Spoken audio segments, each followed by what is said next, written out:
ঢাকা বিশ্ববিদ্যালয়ের বঙ্গবন্ধু শেখ মুজিবুর রহমান হলের নাম পরিবর্তন করে ওসমান হাদি হল নামকরণ করা।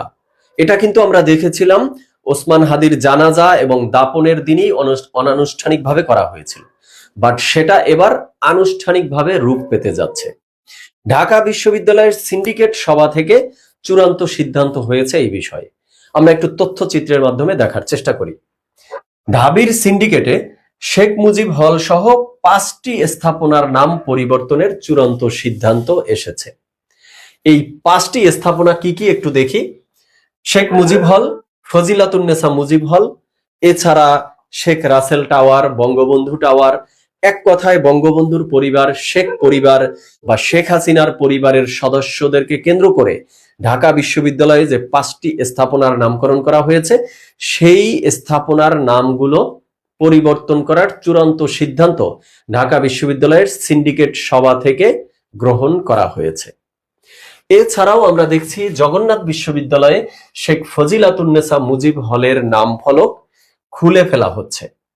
এর আগে আমরা দেখেছিলাম কুষ্টিয়ার ইসলামী বিশ্ববিদ্যালয়ে বঙ্গবন্ধু শেখ মুজিবুর রহমানের নামে যে একটি হল ছিল, সেটির নাম পরিবর্তন করে রাখা হয়েছে শাহ আজিজুর রহমান হল। তো এই শাহ আজিজুর রহমান কে ছিল?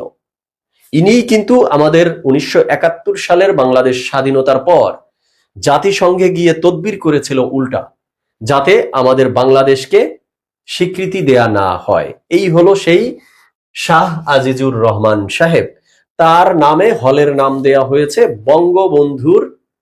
বঙ্গবন্ধু শেখ মুজিবুর রহমানের নাম মুছে তারপরে, বা বঙ্গবন্ধু শেখ মুজিবুর রহমানের নাম মুছে ফেলা, ইতিহাসকে বিকৃত করার এই অপতৎপরতা, অপচেষ্টা আমরা কিন্তু দেখে আসছিলাম সেই 24 জুলাই আন্দোলন, শেখ হাসিনার সরকারের পতনের পর থেকেই। বঙ্গবন্ধু শেখ মুজিবুর রহমানের ভাস্কর্য ভেঙে ফেলা, অপমানিত করা, লাঞ্ছিত করা, অপদস্থ করা, মুরাল ভেঙে ফেলা, ধানমন্ডি 32 ভেঙে ফেলা, এই যে ভাঙ্গা, অগ্নিসংযোগ, মব সন্ত্রাস, তার রূপ এখন এসে প্রতিষ্ঠানের মধ্যে ঢুকে গেছে। আজকে এই বিষয় নিয়ে কথা বলবো দর্শক শ্রোতা। তবে কথা বলার শুরুতে আমি আমার অবস্থানটা একটু ক্লিয়ার করছি। এই যে এক একটা বিশ্ববিদ্যালয়ের হলের নামে ফজিলাতুন্নেসা মুজিব, তার নামে বিশ্ববিদ্যালয়ের হল রাখতে হবে, শেখ রাসেলের নামে বিশ্ববিদ্যালয়ের কোনো স্থাপনা রাখতে হবে, আমি এর পক্ষপাতিত্ব আগেও ছিলাম না, এখনো আমি নেই। কারণ একটা বিশ্ববিদ্যালয়ের কোনো স্থাপনার নামে শেখ রাসেলের নামে নামকরণ করা, এই ফজিলাতুন্নেসা মুজিবের নামে নামকরণ করা, আমি এর কোনো আলাদা তাৎপর্য বা গুরুত্ব খুঁজে পাই না। এটা চিরন্তন সত্য, মেনে নিতে কোনো দ্বিধা নেই আমার, যে বিগত 15 বছর শেখ হাসিনার সরকার তাদের যে ফ্যাসিস্ট রেজিম কায়েম করেছিল, সেখানে শেখ হাসিনা সরকার যেমন অনেক অনেক উন্নয়নও ঘটিয়েছে, এবং বেশিরভাগ উন্নয়নমূলক অবকাঠামো তার পরিবার কেন্দ্রিক নামকরণের একটা হিড়িক ফেলে দিয়েছিল। তার ছোট ভাইয়ের নামে নামকরণ করতে হবে, তার নিজের নামে নামকরণ করতে হবে, বঙ্গবন্ধু শেখ মুজিবুর রহমানের নামে নামকরণ করতে হবে, তার ভাইয়ের বউয়ের নামে নামকরণ করতে হবে। এই যে একটা পরিবারতন্ত্রের নামকরণের একটা মানসিক রোগ তখন দেখা দিয়েছিল, তার বিরোধিতা তখনও করেছি, আমি এখনো তার বিরোধিতা করি।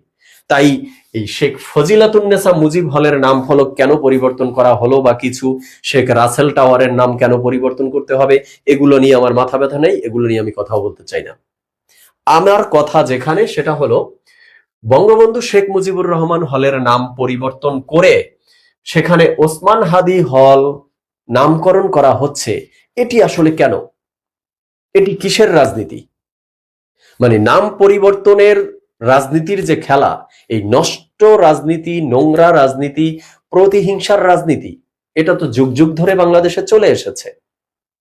তাহলে 24 আন্দোলন, জুলাই আন্দোলন, ফ্যাসিস্ট রেজিম পতনের পরবর্তী আন্দোলন তো ছিল নতুনত্বের জয়গান, তারুণ্যের রাজনীতির জয়গান ছিল। তো তারুণ্যের রাজনীতির জয়গানও কি এই নাম পরিবর্তনের খেলা? এবার আসি দর্শক শ্রোতা মূল আলোচনায়, ডিরেক্ট হিট দ্য পয়েন্টে। Hit the point number 1। এই যে বঙ্গবন্ধু শেখ মুজিবুর রহমান হলের নাম পরিবর্তন করে ওসমান হাদি হল রাখা হচ্ছে, মিনিংটা কি দাঁড়াচ্ছে? মানে সিগনিফিকেন্স কি দিচ্ছে এখান থেকে? যে বঙ্গবন্ধু শেখ মুজিবুর রহমানের জায়গায় আমরা ওসমান হাদিকে এখানে সাবস্টিটিউট করছি।